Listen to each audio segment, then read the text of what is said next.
Et bonjour à tous, bienvenue dans ce webinaire entre la briqueterie et Turnk. Comme vous voyez, on commence 9 minutes en avance de ce qui était prévu par nous, mais 20 minutes après ce qui était prévu par Livestorm. Petit cafouillage, on s'en excuse. Mais tout va bien se dérouler. De toute façon, il y aura le replay pour ceux qui arriveront plus tard ou qui ne seront pas là. Déjà, bonjour à tous. Le but aujourd'hui, c'est de faire un petit webinaire sur comment bien penser, comment bien produire et comment bien mettre en ligne son site pour les PME, TPE, mais aussi pour tout autre entrepreneur et entreprise. Comment bien le construire, mais aussi comment bien penser son site pour qu'il soit clair, activable et que ça crée du lead, etc., etc. Donc comment en fait bien se positionner sur Internet. On a avec nous aujourd'hui Apolline Santuc de Turnk. Du coup, je vais peut-être te laisser te présenter, Apolline. Bonjour à tous. Du coup, Apolline de Turnk. J'ai monté donc la boîte Turnk avec mon ancien collègue et ami Hubert Mézin. Donc, ça fait quasiment 1 an qu'on existe. Voilà. Tu veux que je présente un peu plus en détail Turnk? Oui, vas-y. Quelle est votre mission? Quelle est votre vision? Qu'est-ce que vous essayez de faire et qu'est-ce que vous pensez que Yes.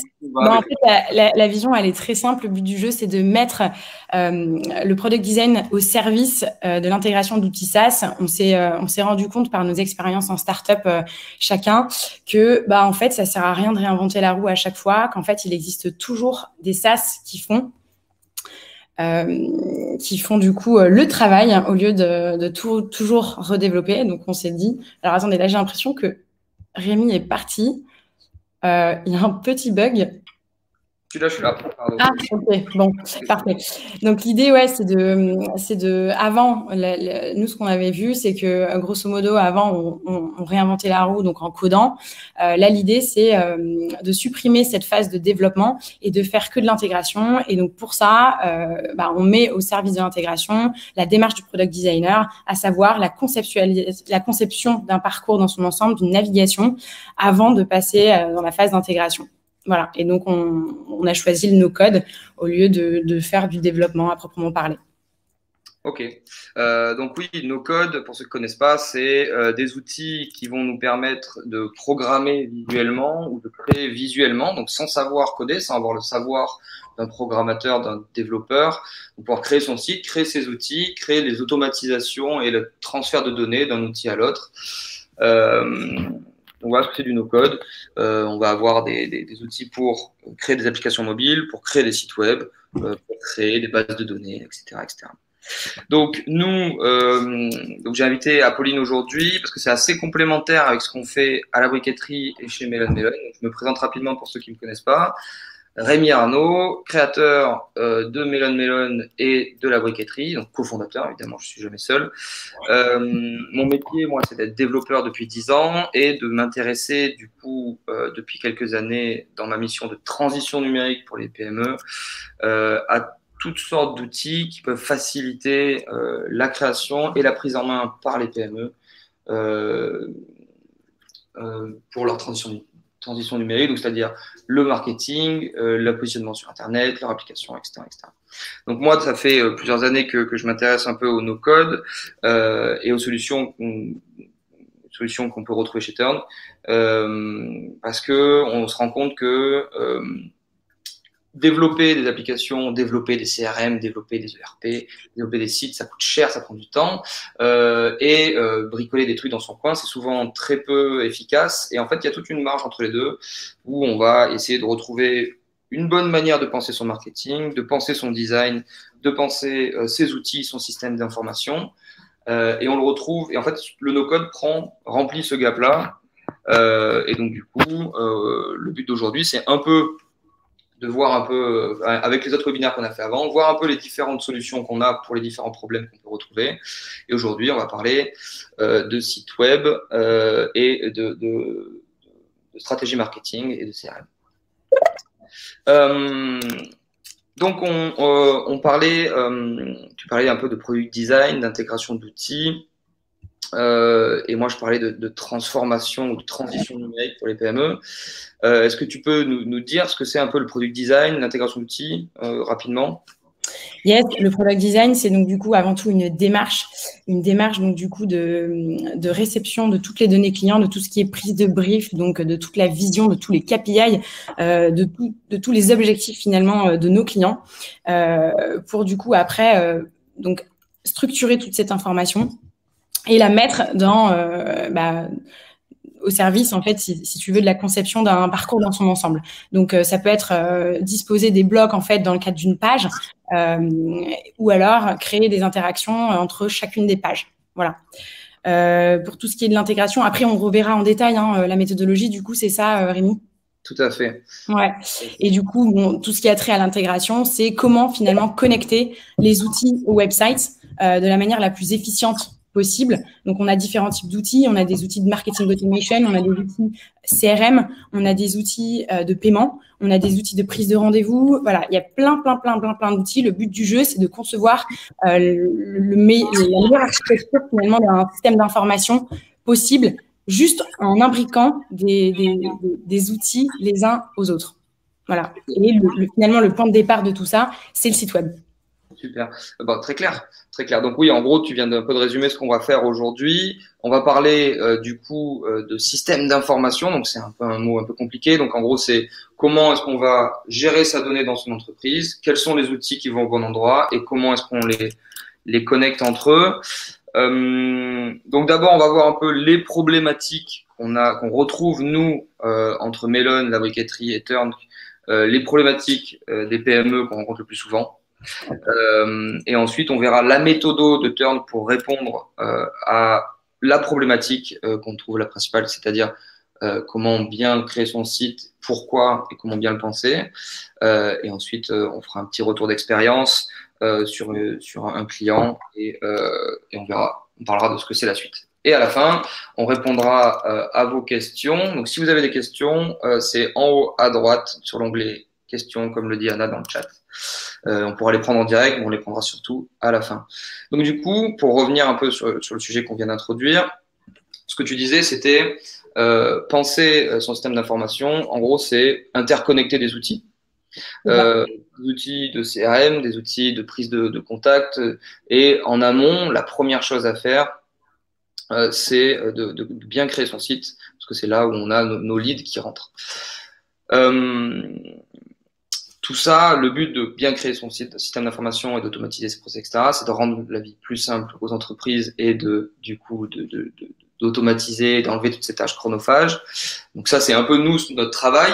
Mais toi, quand tu rencontres les PME, quand tu rencontres des entreprises, des entrepreneurs ou des équipes dans ces entreprises, c'est quoi les 4 problèmes les plus récurrents que tu soulèves? Yes, donc là, c'est le sujet qui m'intéresse, donc c'est vraiment les problématiques à résoudre. Donc finalement, la première problématique que j'ai tout le temps, c'est la clarté de l'offre.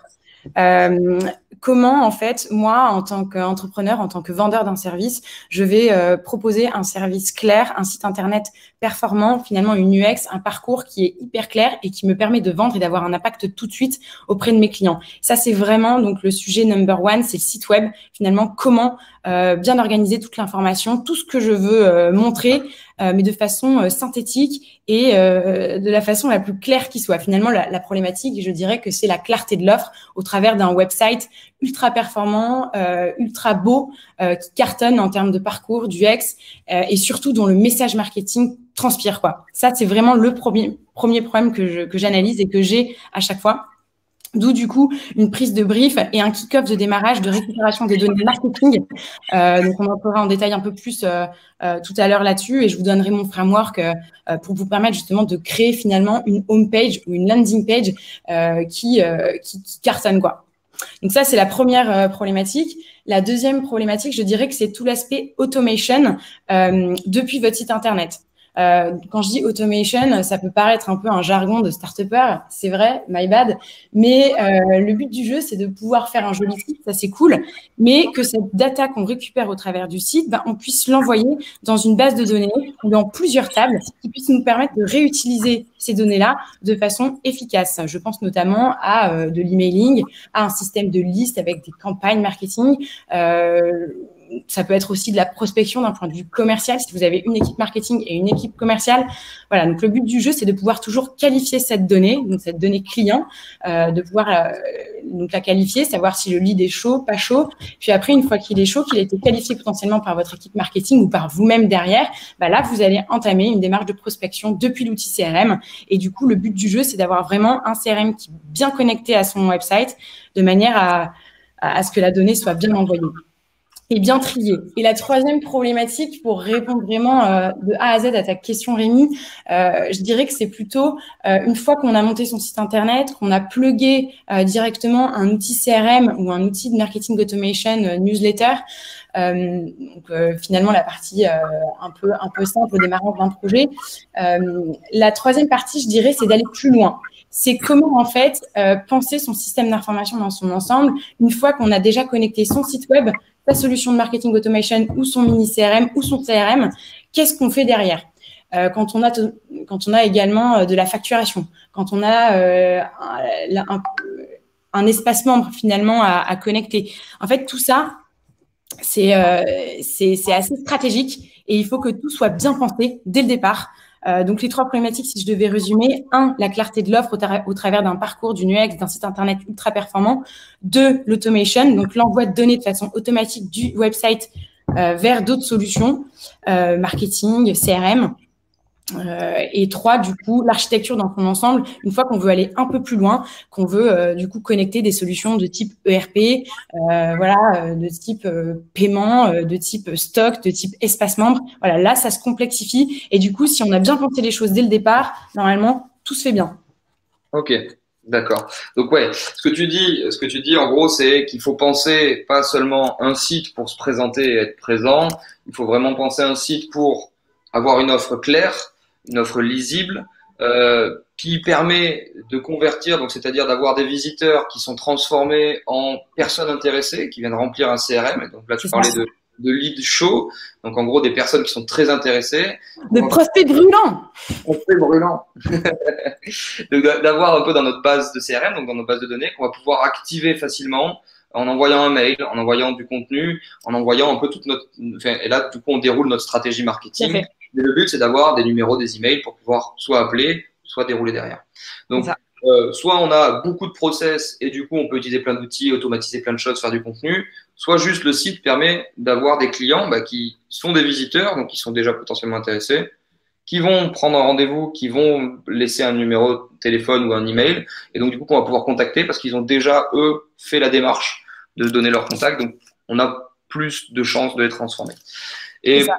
Et tu disais aussi qu'il faut penser dans la solution dans son ensemble, et quand on en discutait pour préparer ce webinaire, ce que tu me disais, c'était que souvent, ce que tu rencontrais, c'était des gens qui avaient fait leur site web, puis derrière qui avaient rajouté, puis qui avaient rajouté des choses. Et en fait, on arrive à un truc pas trop cohérent et du coup, il faut tout le temps tout rechanger. Et que c'était beaucoup plus efficient, au final, de penser directement tout dans son ensemble, de penser sa stratégie marketing, son outil CRM, ses outils de rendez-vous et son site web, même si on met pas tout dedans. Et que pour ça, c'était difficile de travailler avec des freelances et c'était ça l'intérêt avec une agence comme Turned, comme la briqueterie, comme Melon, comme il y en a plein d'autres. C'était qu'en fait, on arrivait, même si on faisait que le site, arriver à avoir quelque chose de cohérent dans son ensemble sur le long terme. Ouais, c'est ça.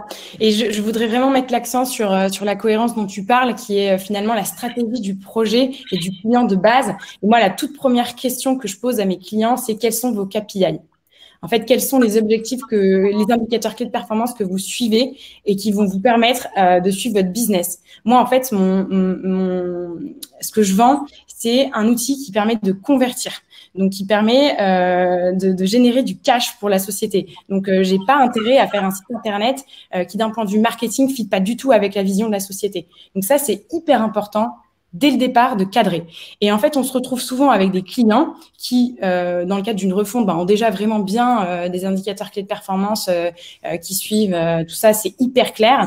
Mais donc, du coup, on va les challenger sur une amélioration, par exemple, quid sur un site e-commerce du CA généré par produit. Quid de la vision, quel est le produit que vous souhaitez vraiment vendre. Voilà, enfin, il faut vraiment se poser des questions stratégiques avant même de démarrer la conception d'un parcours pour une intégration d'outils web, parce que c'est la base en fait. Voilà, je détaillerai après. Ouais. Spoiler alerte, on va faire un petit cours sur l'Académie de la briqueterie, sur comment bien construire ses KPI. Donc ça arrive à la rentrée. Et du coup, c'est super important de commencer par le début pour arriver sur le site et pas de juste faire un site. Donc, ok. Donc là, on arrive sur le sujet du jour. On va parler de site et de CRM.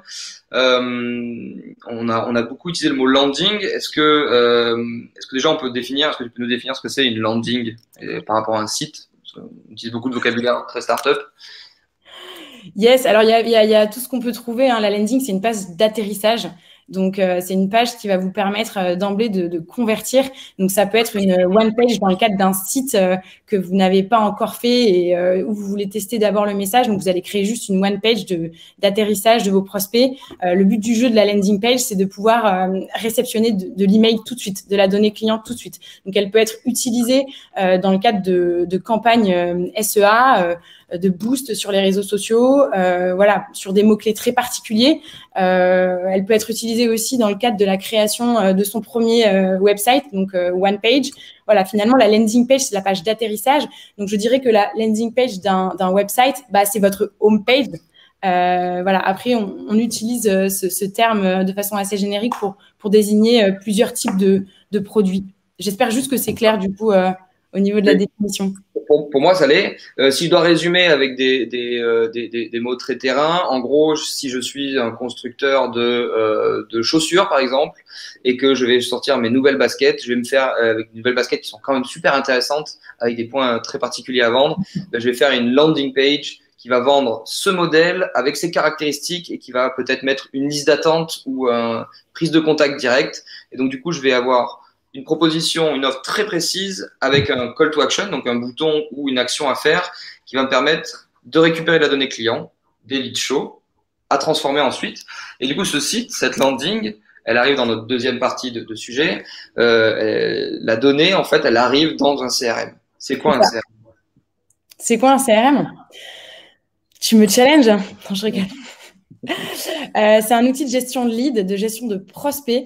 Donc, c'est un outil qui va vous permettre de voir, de gérer toute votre relation client.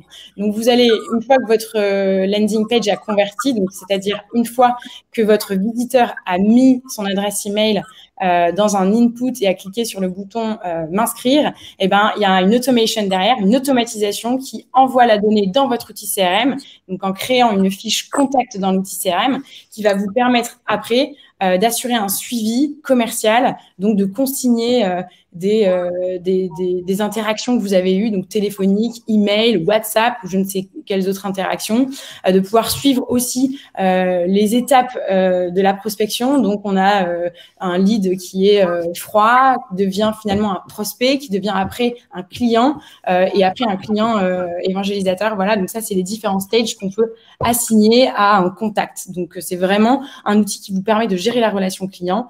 Vous pouvez également passer vos appels depuis directement à la fiche contact. Les appels sont automatiquement retranscrits dans l'activité de la fiche. Donc voilà, c'est un outil qui permet vraiment de gérer la relation client. Et derrière, après, quand vous grossissez, si vous avez une équipe commerciale, vous pouvez du coup générer des dashboards de suivi du coup de l'activité par commercial et du CA du coup généré par commercial dans la boîte. Très bien. Donc, c'est un outil qui permet de gérer une base de données clients, des notes, des calls, des mails, etc., etc. Vous utilisez quoi, vous, comme CRM habituellement? Nous, chez Tink, alors, on a nos deux petits préférés, c'est HubSpot et du coup, Salesforce. Parce que Salesforce, on l'intègre du coup chez des gros clients. Ça nous permet de faire des workflows assez custom et très poussés. Voilà. Mais bon, c'est pas vraiment la cible pour aujourd'hui, je pense. Ok. Donc ouais, nous aussi, on aime bien HubSpot. On prépare un webinaire sur HubSpot bientôt parce que c'est ce qu'on utilise à la briqueterie. Ça nous permet d'avoir une base de données clients, de faire des notes de suivre, de faire des automatisations de campagnes email et encore beaucoup d'autres choses. Donc très bien HubSpot. Donc maintenant qu'on sait ce que c'est une landing, ce que c'est un CRM, que la landing permet de remplir ce CRM et ce CRM de démarrer potentiellement des automatisations marketing, prendre des rendez-vous, etc.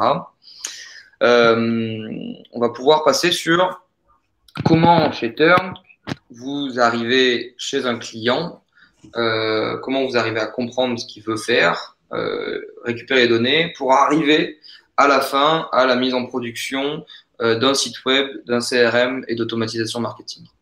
C'est quoi ce que vous voulez et après on verra chacune des étapes si besoin. Donc du coup, c'est la fameuse méthode, c'est ça? Exactement, c'est le moment. Ok, cool.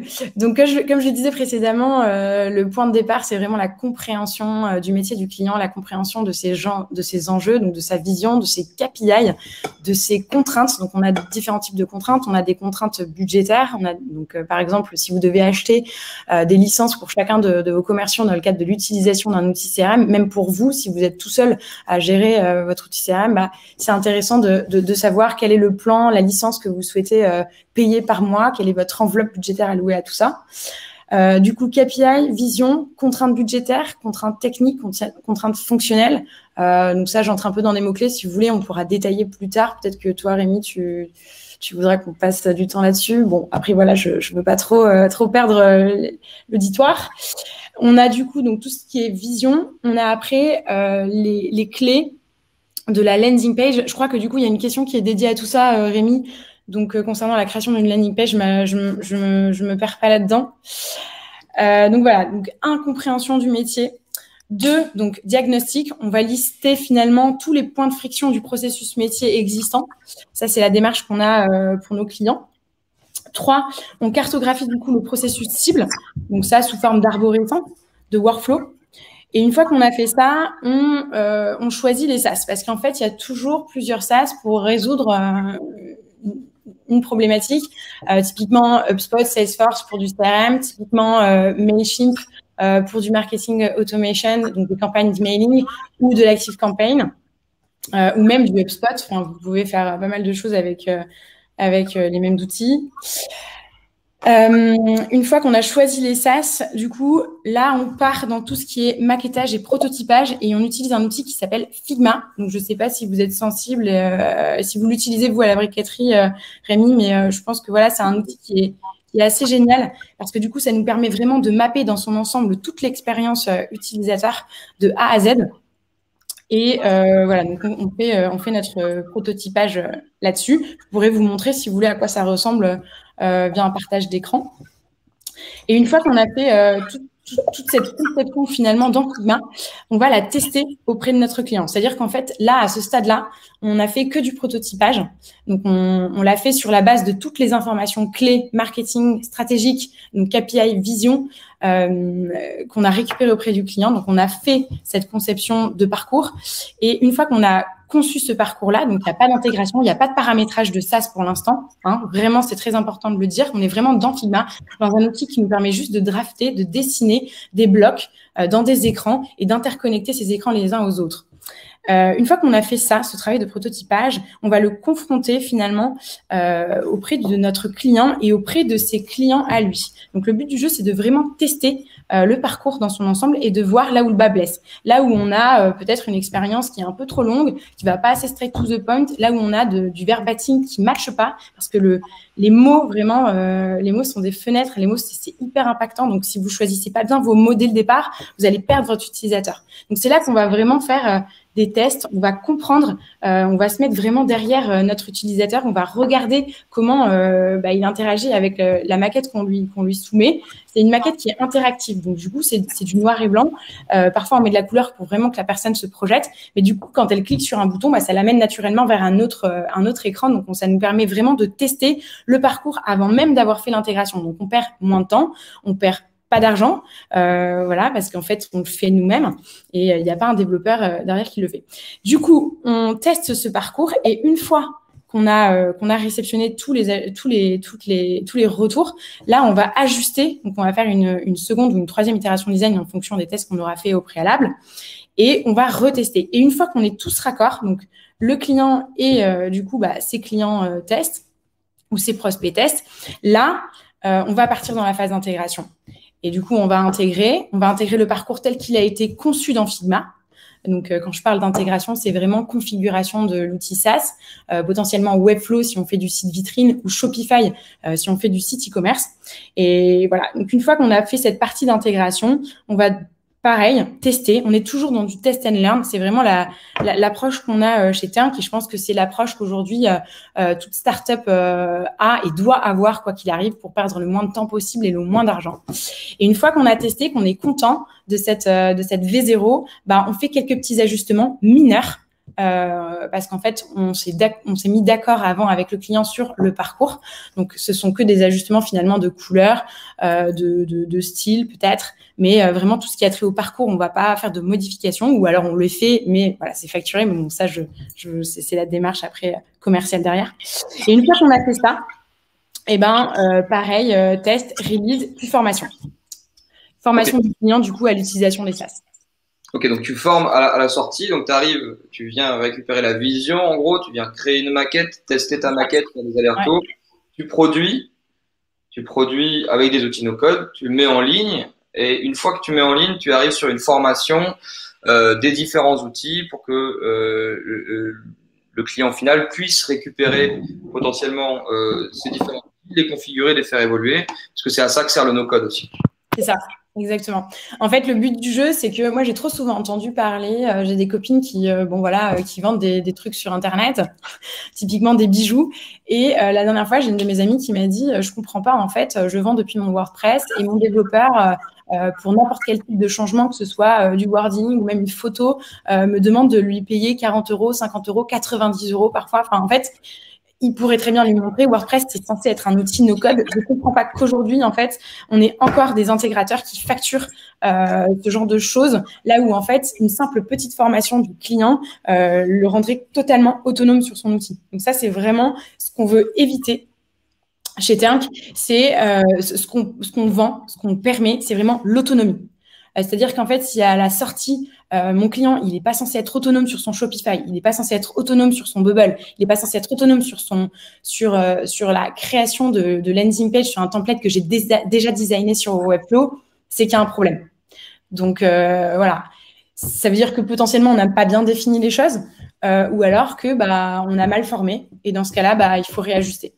Très bien. Je vais juste, avant de reprendre la question de Pablo, auquel on va répondre à Doc, je vais juste continuer sur cette truc de formation. Comment vous faites vos formations? C'est une demi-journée, une journée, une petite heure par outil? C'est quoi que vous proposez? Alors, généralement, on facture au format d'atelier. Donc, atelier d'1h30 sur prise en main de l'accès collaborateur Webflow, qui permet finalement d'éditer du contenu, que ce soit du texte, de l'image, que ce soit même de la création de nouvelles pages dans le cadre d'une collection qui a déjà été créée dans Webflow.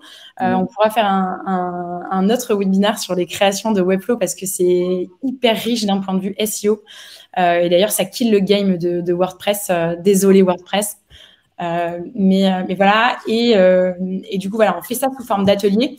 Donc atelier SaaS, atelier Webflow d'1h30, atelier Shopify, atelier plugin Shopify quand on a des plugins qui sont connectés, que ce soit du Klaviyo, de l'Aftership, que ce soit du Quaderno, voilà. Enfin, il y a différents types de plugins en fonction des features que vous voulez mettre en place sur votre outil web. Ok, donc en gros, au moment de la maquette, tu viens créer tout le process, tu viens créer ton site, mais tu viens aussi créer tout le process avec les différents outils. Et à ce moment-là, tu définis que il va falloir utiliser tel plugin, tel outil. Et donc, du coup, si tu veux reprendre la main, il faut se faire former. C'est ça. En fait, moi, le point central, vraiment là où je mets l'accent, c'est le parcours dans son ensemble. C'est-à-dire qu'en fait, je vais maqueter un parcours au format wireframe qui va me renvoyer vers une page Calendly, vers une page HubSpot potentiellement, si je veux aller choper ma data après derrière. Le but du jeu, c'est de vraiment pouvoir matérialiser auprès du client l'entièreté de son parcours. Et en fait, c'est une fois que j'ai terminé mon parcours que là, je vais aller revoir étape par étape, les outils que j'intègre dans le cadre de ce parcours. Finalement, moi, ça m'est arrivé et ça m'arrive tout le temps. Et d'ailleurs, Pablo pourra le confirmer parce qu'on a bossé ensemble sur la migration et la création d'un super site e-commerce avec beaucoup de plugins sur Shopify.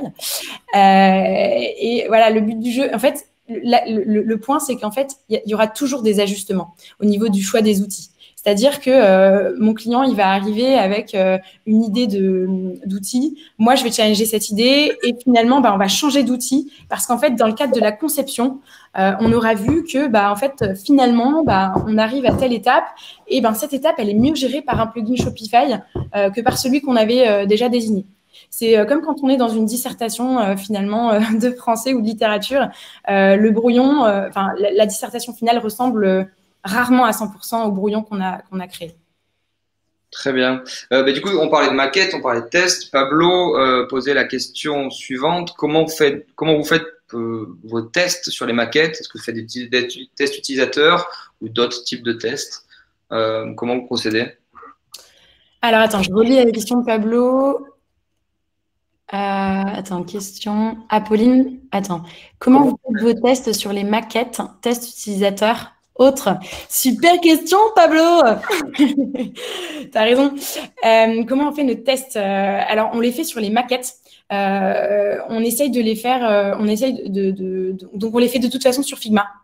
Figma, c'est notre outil de conception de A à Z. Donc, on utilise la feature prototype de Figma qui est sublime. En fait, c'est comme un InVision ou un Marvel App qu'on paramétrait avant. Là maintenant, en fait, tout est proposé en fait dans Figma. Avant, on était sur du Sketch et on générait les fichiers qu'on intégrait dans un Marvel ou dans un InVision. Aujourd'hui, vraiment, Figma permet de faire le design et en plus d'assembler et de permettre cette expérience de prototypage qu'on teste directement auprès du client via la feature prototype. Donc, comment ça se passe finalement pour faire un test utilisateur? C'est assez simple. On prototype. Donc déjà, on fait les maquettes. 2, on les assemble. Donc ça s'appelle prototype dans Figma.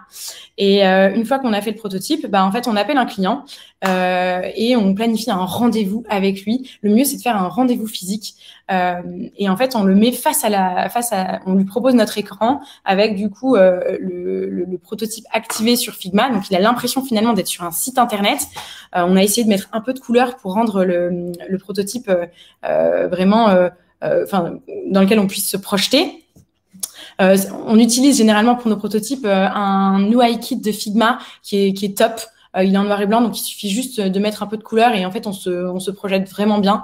On met le logo de la société, donc du coup, vraiment, l'utilisateur se sent à l'intérieur du site internet. Et là, en fait, on le regarde, on ne lui parle pas, on ne le questionne pas, on le regarde, on se met vraiment derrière lui, on voit comment il réagit et on note tout derrière. Et à la fin donc de ça, on lui pose des questions et voilà. Et puis on essaie d'interpréter, on essaie d'avoir un maximum de retours de manière à ajuster du coup le parcours et le prototype du coup final. Est-ce que ça répond à ta question, Pablo? Ça m'a l'air d'y répondre en tout cas. Très bien.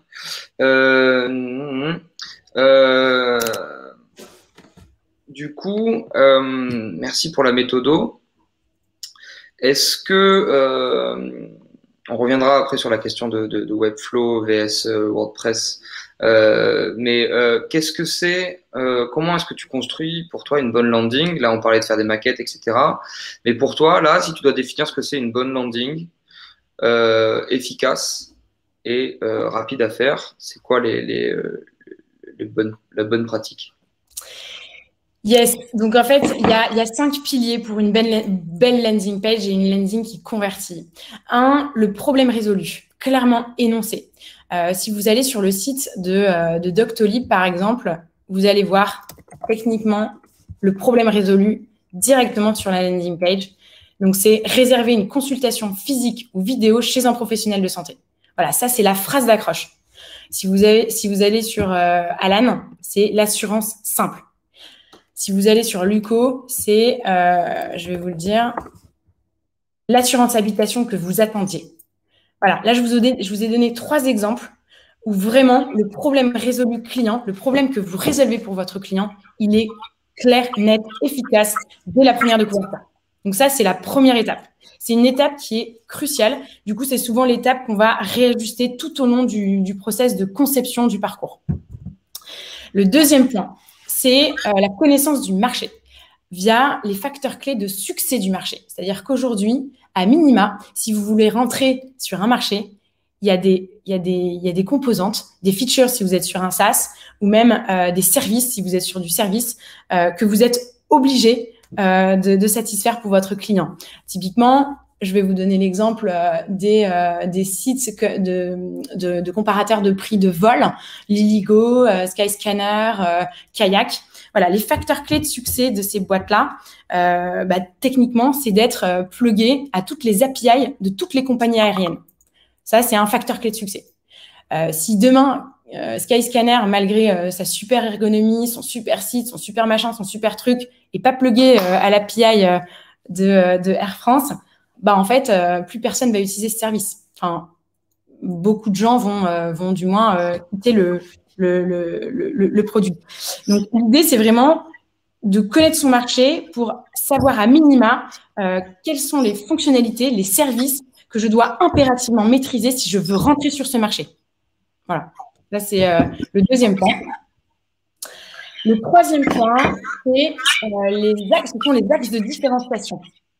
En fait, pourquoi je vais aller sur Skyscanner plutôt que sur Liligo? Techniquement, je prends cet exemple parce qu'il me vient en direct.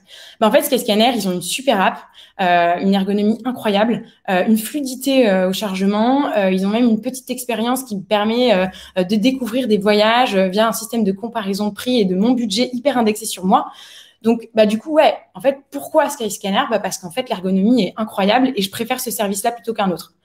Mais après, ça peut être d'autres choses. Ça peut être techniquement, si vous vendez, je sais pas moi, une basket, Veja, par exemple, l'axe de différenciation de Veja, c'est qu'il y a une. Alors, je suis plus trop au courant de la boîte et d'un point de vue écolo, mais à l'époque, je sais que c'était un axe de différenciation majeur. C'était il y avait très peu d'empreinte carbone dans la création de la basket. Donc ça, c'est un axe de différenciation. Et ça, à minima, comme les facteurs clés de succès, et voilà, il faut qu'il y en ait 3, 4. On est toujours il faut toujours 3 ou 4 à minima, parce que 1 ou 2, c'est pas assez. Il faut vraiment essayer de travailler un maximum pour qu'on ait 3 axes de différenciation, 3 facteurs clés de succès à montrer pour que le message soit vraiment clair. Et le 4e point, donc l'avant-dernier, je dirais que c'est la présentation du parcours client chez vous. En fait, aujourd'hui, vous vendez un service, vous vendez un produit. Comment vous le vendez? Quel est le parcours que vous proposez à votre client? Typiquement, si je vais sur Doctolib, encore une fois, que je scrolle un peu, en fait, c'est juste derrière mon problem solved. J'ai Doctolib, c'est quoi? Alors, attendez, non, c'est du coup en bas. On vous donne exactement tout le process. En gros, on vous dit, vous cherchez votre médecin, vous prenez rendez-vous directement en ligne, vous recevez une notification et vous avez votre rendez-vous physique. Voilà, c'est hyper bien décrit. Le parcours client, la prise en charge du client est hyper bien décrite. C'est-à-dire qu'en fait, je sais, en tant que client, comment je vais être pris en charge par vous. Voilà. Et le 5e point, je dirais que c'est la réassurance du client, la preuve sociale, finalement, que votre service est reconnu par une clientèle. Ça peut être typiquement une connexion à un outil de type avis vérifié, Trustpilot, qui permet finalement à vos clients, à la fin de la prestation, donc, de vous noter. Et directement, la notation est envoyée, est affichée sur votre site Internet. Donc, c'est vraiment une preuve de confiance qu'on peut vraiment vous faire confiance, quoi. C'est important. Parce que trop souvent, finalement, sur des sites Internet, on voit des petits encarts, super service, nanana, mais en fait, il est indexé sur quoi? Est-ce que c'est de la réalité? Est-ce que c'est pas un pote finalement du mec qui a monté le service? Voilà, faire très très attention à ça parce qu'aujourd'hui, c'est vraiment c'est pas un nice to have, c'est un truc hyper important à avoir sur son site Internet. Voilà. Est-ce que j'ai répondu à tes questions, Rémi? Parfaitement. Du coup, on a les 5 bonnes pratiques pour créer une bonne landing. Donc voilà, on sait à peu près maintenant comment est-ce que vous travaillez et quelles sont les bonnes pratiques que vous proposez, les formations, comment on commence, comment est-ce qu'on finit avec Turn, et pourquoi du coup plus globalement c'est important de souvent bosser avec une agence quand on a un projet assez important ou assez global sur une entreprise. Pour conclure, est-ce que tu as un retour d'expérience d'un client et qu'est-ce que tu peux nous en raconter? Quelque chose de concret à nous raconter peut-être? Ouais, carrément. Du coup, là, on travaille actuellement avec un client qui s'appelle Hectare. Donc, Hectare, c'est le plus grand campus agricole au monde. Donc, c'est finalement, si vous connaissez 42, et ben c'est du coup un projet qui a été monté par Xavier Niel et Audrey Bourlot, qui a vocation du coup à former les agriculteurs de demain et à accueillir, à héberger des startups dans le monde de l'agroécologie, donc agricole, et de sensibiliser du coup des publics d'entreprises et des publics scolaires. Donc on a vraiment ces trois axes-là auxquels on doit s'adresser sur le site internet. Donc l'axe de la formation, l'axe de la sensibilisation et l'axe finalement de l'accélération. Donc finalement, dans ce projet-là, de base, on a eu énormément de cibles auxquelles on devait s'adresser. Donc on a dû concevoir un parcours vraiment qui s'adresse à chacune de ces cibles. Ça a été tout l'enjeu du projet, de façon à prioriser chacune des cibles. Typiquement, ce qui est vraiment mis en avant en number one, si je suis la vision de Francis Nappé, qui est mon client, donc qui est le co-founder de Blablacar. Donc Francis me disait, voilà, il faut que je m'adresse à toutes ces personnes-là, mais je sais pas du tout comment les hiérarchiser, comment leur parler. Donc du coup, j'ai fait, ok, on se détend. En fait, on va rationaliser tout ça. Quel est l'enjeu crucial? Quel est le KPI? Quel est là où tu veux générer de l'argent? Quel est le métier finalement le métier premier d'Hectare? C'est la formation. Donc il faut qu'on s'adresse vraiment à tous ceux qu'on va former. Et deux, il me dit ouais, mais en fait moi tu comprends, c'est un projet où en fait on va être sponsorisé, il va y avoir des sponsors, il faut qu'on mette en avant ces partenaires là. Voilà, donc comment on fait? Voilà, donc tout ça, le but du jeu, ça a été finalement d'arbitrer et de faire un parcours qui puisse répondre de façon priorisée d'un point de vue business, du coup qui puisse répondre aux enjeux du projet. Est-ce que le site, là, tu me parles de plusieurs personas, etc. Est-ce que vous avez une landing par persona pour un service à chaque fois? Est-ce que vous avez un site global qui envoie sur plusieurs landings? Est-ce que vous avez préféré avoir une seule landing avec toutes ces offres, mais bien packagées? Vous avez fait comment? Eh ben exactement, en fait, c'est tout à fait ça. On a fait une homepage qui essaye de vraiment parler à ces différentes personae. Mais du coup, de façon hiérarchisée par rapport finalement à la vision et au KPI du projet. Donc, on va mettre en avant vraiment l'aspect formation, on va mettre en avant l'aspect campus du coup pour la formation et on va mettre en avant les partenaires parce que les partenaires, c'est vraiment le nerf de la guerre de Hectare et c'est ce qui permet au projet d'exister. Donc, il faut qu'à minima, on puisse montrer que Carrefour finance ce projet-là, qu'il y a beaucoup de parties prenantes. Donc, c'est très important que les partenaires soient bien représentés. Donc, pour répondre à ta question, oui, en fait, on a une landing page qui s'adresse à chacune de ces personnae. Et oui, on leur parle aussi dans la homepage, mais pas à toutes. C'est-à-dire que dans la homepage, on va cibler vraiment celles d'un point de vue business à qui il faut s'adresser. Et d'un point de vue enjeu, donc pas qu'enjeu financier, mais aussi enjeu stratégique du projet. Ok, très bien. Il y a toujours finalement une priorisation, il y a toujours des choix à faire. On peut pas, si on parle à tout le monde, en fait, on parle à personne. Donc c'est pour ça qu'il faut vraiment, dès le départ, et ça je mets l'accent là-dessus, challenger la vision de votre client ou même challenger-vous votre vision de votre projet sur le long terme.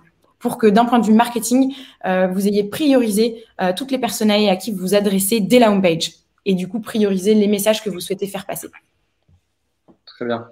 Oui, très important, hein. Définir à qui on parle et leur parler et pas essayer de parler à tout le monde en même temps, sinon on ne comprend plus rien. On a parlé de création de landing, on a parlé de remplir des CRM et potentiellement d'outils qui vont dedans. C'est quoi l'étape d'après? Comment est-ce qu'on fait évoluer son système d'information? Enfin, une fois qu'on a fait notre landing et qu'on a rempli notre CRM, qu'est-ce qu'on peut faire? Qu'est-ce qu'on doit faire? Alors, donc, je parlais tout à l'heure de la partie formation. Voilà, donc ça, tu l'intègres pas du tout dedans, c'est ça? Oui, enfin, comment est-ce qu'on fait? Qu'est-ce qu'on a d'autre à faire là, vu qu'on a notre site, qu'on a notre landing, qu'on a rempli notre CRM, c'est quoi les autres actions que vous ou qu'on peut faire en général dans une entreprise avec du no-code, avec Learn, avec des outils comme des ERP, qu'est-ce qu'on peut faire derrière? Et ben, ce qu'on fait généralement, c'est que de toute façon, donc après la formation, on assure une permanence vraiment très très forte. 2 semaines après la release, pendant 2 semaines après la release, pour vraiment être sûr que le client a bien pris en main l'outil, qu'il va pas être pénalisé d'un point de vue business, qu'il va avoir toutes les clés en main, parce que évidemment il y a des balles qu'on perd, il y a des questions que le client nous a pas posées, nous on a oublié de mettre l'accent là-dessus et lui il avait pas bien compris, donc obligatoirement on doit vraiment assurer cette permanence pour qu'il n'y ait pas de stress et que vraiment tout se passe bien. Ça, c'est hyper important, quitte à faire des nuits blanches pour voilà, être sûr que tout se passe bien, c'est un peu la priorité. Après, donc le but du jeu, c'est qu'une fois que le client, de toute façon, voilà, est bien formé, est content et a bien pris en main son outil, c'est surtout de rester en fait à l'écoute de l'évolution de sa stratégie. C'est-à-dire que demain, si j'ai le cas là, actuellement avec un prospect pour lequel on rédige une proposition commerciale, là techniquement il n'y a pas d'enveloppe budgétaire pour tout le gros projet et toute la vision. Donc ce qu'on a fait, c'est qu'on fait des mini devis, des sortes d'itérations. Et là, on commence techniquement par reprendre. Donc c'est pour une refonte de site e-commerce. On passe d'un PrestaShop à un outil Shopify. Donc, il y a tout l'aspect migration. Donc, dans l'aspect migration, il y a la migration du CMS. Donc, on passe de PrestaShop à Shopify. Donc, toutes les lignes produits, toutes les lignes order, donc commandes, toutes les lignes factures potentielles, enfin, tout ça, en fait, il faut vraiment qu'on le prenne bien en considération. Et ça, c'est un poste. Et malheureusement, la cliente voulait intégrer à cette refonte-là toute une partie formation vendue sur son site internet, donc avec un système à la 360 Learning d'accompagnement et de formation via un système de e-learning, de MOOC.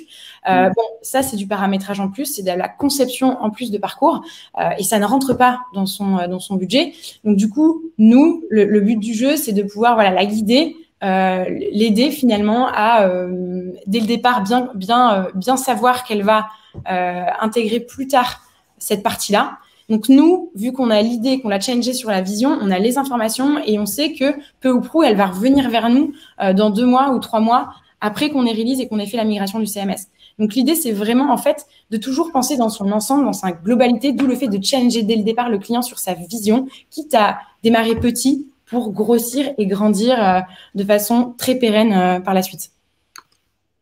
Très bien. Parfait. Donc tu parlais de revenir, etc., de stratégie, etc. Du coup, je vais rebondir sur ça pour poser la question de Paul et élargir un peu. On parle de landing, donc de site web, et donc du coup, on parle de SEO. Nous, c'est un débat qu'on a souvent à la briqueterie, donc WordPress ou Webflow. WordPress, Webflow pour la création de contenu, la maintenance, l'autonomie du client, mais aussi pour le SEO. C'est quoi, toi, ton comparatif Webflow et WordPress? Pourquoi Webflow? Alors, du coup, ça vient directement avec la question posée. Donc, Apolline, pourrais-tu développer ton avis sur Webflow versus WordPress en SEO?